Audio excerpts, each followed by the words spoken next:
Joining us now is Luke Baumgartner. He is a research fellow at of Extremism at George Washington University.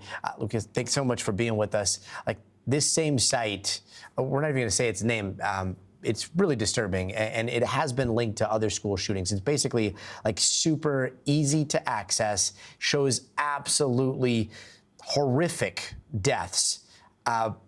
And when you see it, like I'm a full-grown adult, like I can't even imagine what it would have been like to have access to this when I was in, I don't know, any fourth grade to high school to college. Like, what is the effect of seeing so much just absolute depraved violence and death at a fingertip for a young mind?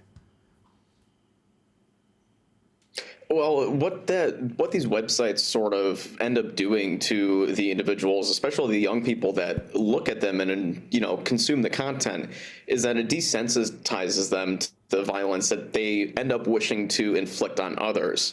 And the carnage that they see on those websites is ultimately a result of them seeking that sort of content. And they kind of use it as a preparatory phase for what they're trying to inflict on others.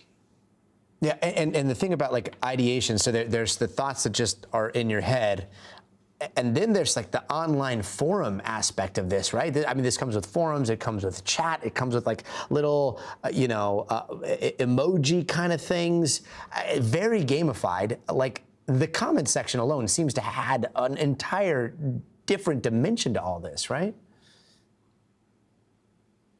Yeah, and that's where the users get to interact with one another, and that's where they really end up kind of grooming these teenagers and these young adults into this worldview that really just values violence over everything else, and they value violence for the sake of violence.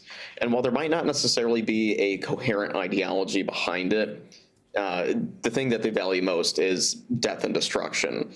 And the comment section, the chat function, whether or not they use emojis, it's a way for them to communicate with one another about past school shooters, mass killers, and anybody who's kind of involved with that orbit. And those are the people that they're trying to emulate, or at least, sort of look up to.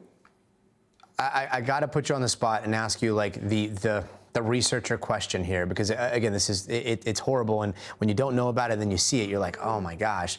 And yet, as a researcher, like causation or correlation here? It's a little bit of both. I would lean more towards correlation. You have to understand that the other online communities that these perpetrators are members of are the ones that lead them to that sort of content in the first place, whether it's on online gaming platforms, other encrypted, communication apps like Discord or Telegram. Those are really the hubs for the grooming of these sorts of school shooters that we see every now and again with, Wisconsin, Tennessee, and now this one in Colorado. It does fit a pattern. Luke Baumgartner, thank you so much. It's such an important conversation, a difficult one, but one that we've got to figure out. We always appreciate you joining us. Luke, thank you. And now to some more breaking news tonight out of the White House.